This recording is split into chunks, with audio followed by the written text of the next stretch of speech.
Hey everybody, welcome back. So glad to see you here again. Today's video is all about exploring interesting places right here in New Jersey. So today I'm sharing with you a list of top 10 abandoned places in the state of New Jersey for you to consider in one of these weekends. Here we go. We're counting down and starting with number 10, Brooksbury Brick Factory in Manchester Township. Brooksbury Brick Company's facility in Manchester was built in early 1900s. Between the disputes of the estate after one owner's death, chimney incident resulting in the death of 2 people, a few sales later, and the factory was left abandoned for decades. Graffiti artists and other vandals have made the unfinished factory their canvas, and ATV and dirt bike enthusiasts used the land around the facility as a racing ground, making this one of the most adventurous abandoned places in New Jersey. Getting to the factory is a bit tricky and not easy to find.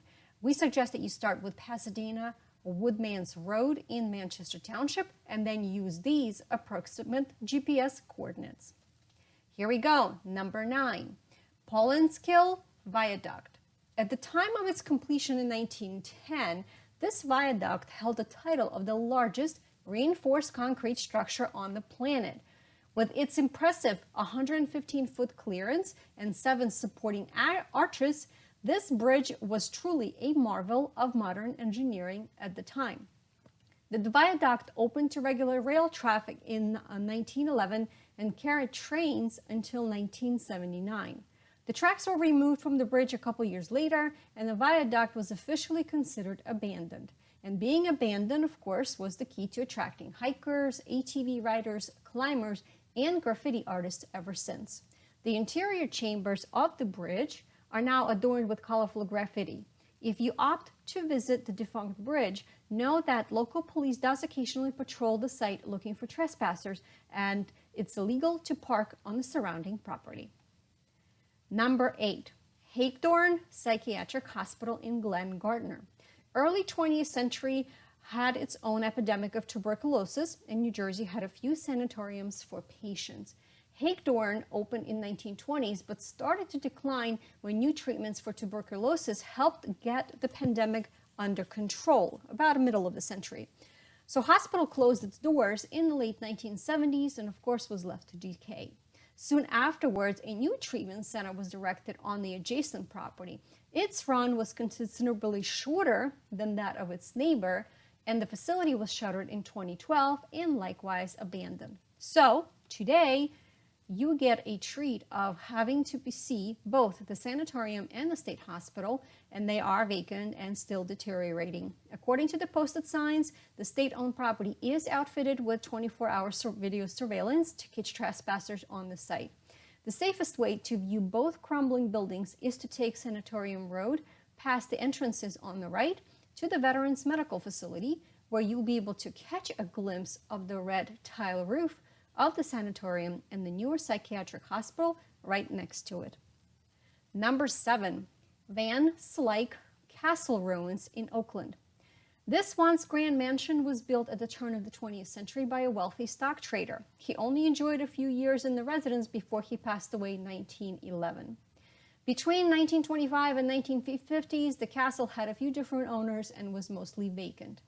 Vandals broke into the mansion and set it on fire in 1959, destroying much of the building, although significant portions of the castle still remain on site along with the nearby pool and the water tower.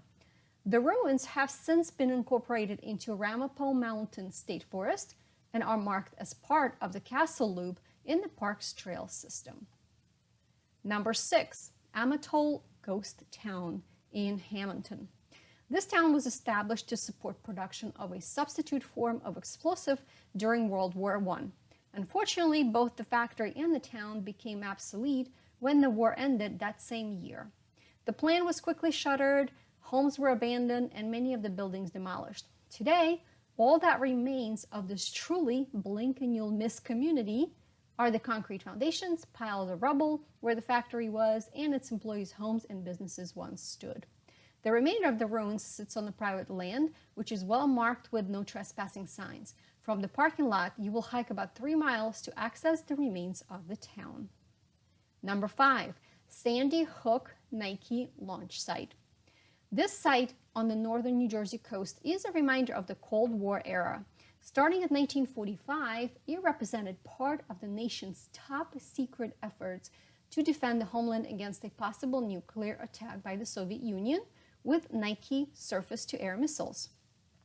After the Nike missile program was discontinued as part of the strategic arms limitation talks, the weapons were removed from their underground silos and the Sandy Hook site was abandoned.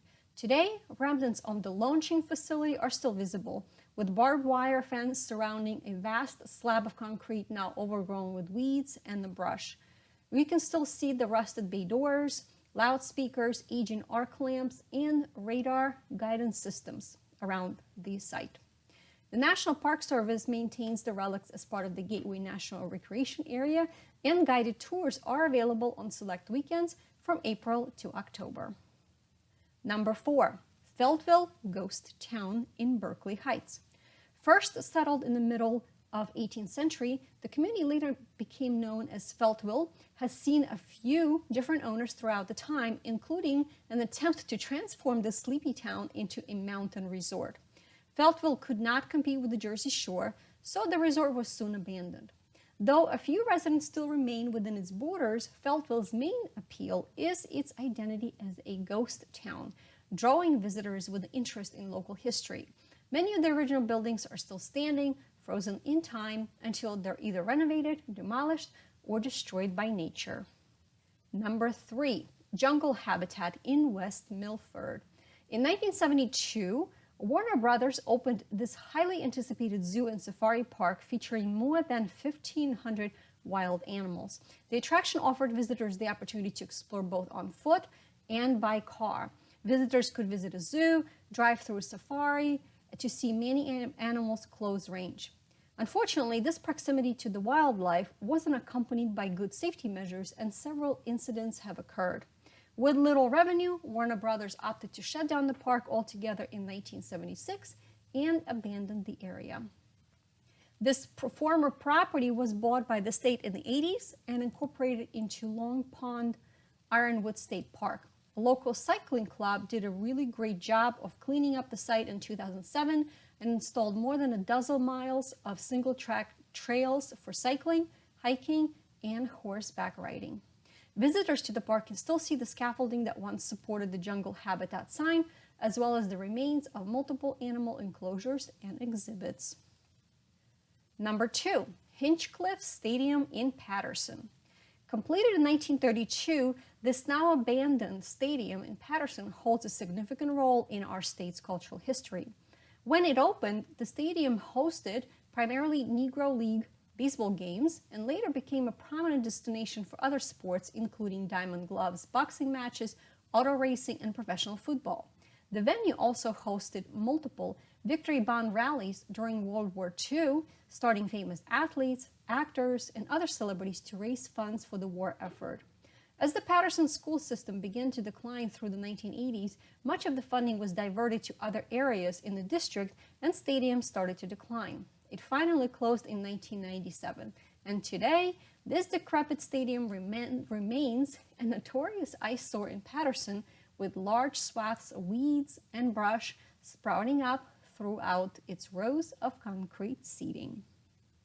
And finally, your number 1 destination to check out is McMyler Coal Dumper in Port Reading. This coal unloader was once a critical component of the shipping industry in New York Harbor, as was the nickname Big Mac. Built in 1917, the unloader was powerful enough to lift a 72-ton coal car, flip it upside down, and empty its cargo onto a barge. Big Mac was in the business for the next 60 or so years, and the mighty machine was left to decay on the abandoned pier shortly after. The rusted metal hulk remains anchored in place, complete with colorful graffiti and inhabited by a colony of aggressive Canada geese. Though scrappers and vandals have made off with much of the equipment left inside the facility, a few larger items, such as a pair of steam engines, still remain.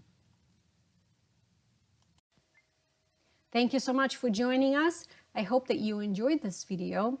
And if you think of any other places that you want to add to our list, so please put them in the comments below so that way we can add them and share it with others. And of course, if you are into urban exploration, make sure that you get familiar with New Jersey trespassing law so that way you know exactly what rules to follow. And I will put a link to this information as well as in the description box below. So don't forget to subscribe and like this video so that way we can keep bringing you interesting tidbits about the state of New Jersey as well as suburban Philadelphia right here on our channel. Thank you so much for joining us. Until next time.